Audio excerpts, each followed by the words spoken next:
लोकसभा में इस वक्त शदीद हंगामा खड़ा हो गया जब अपोजिशन लीडर राहुल गांधी ने साबिक army chief general Manoj Mukund Naravane की किताब का हवाला देते हुए चीन के मुबैना कब्जे का मामला उठाया।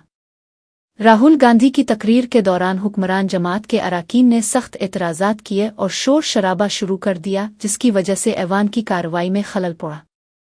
मुसलसल मुदाखलत से तंग आकर राहुल गांधी ने स्पीकर की तरफ रुख करते हुए बिरहमी का इजहार किया और कहा कि फिर आप ही बता दें कि मुझे क्या बोलना चाहिए। इस तीखे जुमले पर स्पीकर ओम बिरला ने फौरी जवाब देते हुए वाज़ेह किया कि वो किसी के मुशीर नहीं हैं बल्कि ऐवान के निगरान हैं।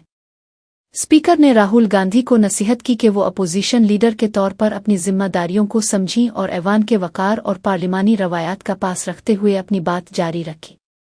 इस बहस की वजह से काफ़ी देर तक ऐवान में तनाव की सूरत-ए-हाल बरकरार रही और दोनों जानिब से तकरार होती रही।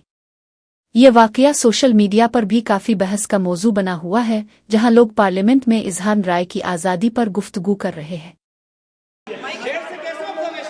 स्पीकर सर आप एक काम करिए, आप मुझे बता दीजिए क्या कहना है मुझे। अच्छा एक मिनट बैठे आप।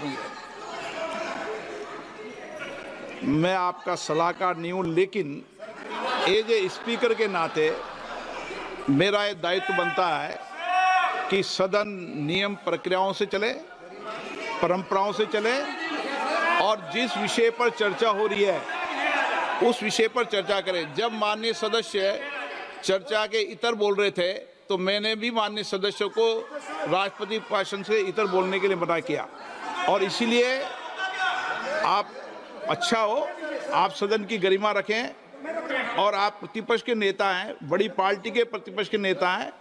यह आपकी भूमिका उचित है, नहीं देश तय करेगा, लेकिन फिर भी मेरा कहना है कि आप सदन की मर्यादा को रखें।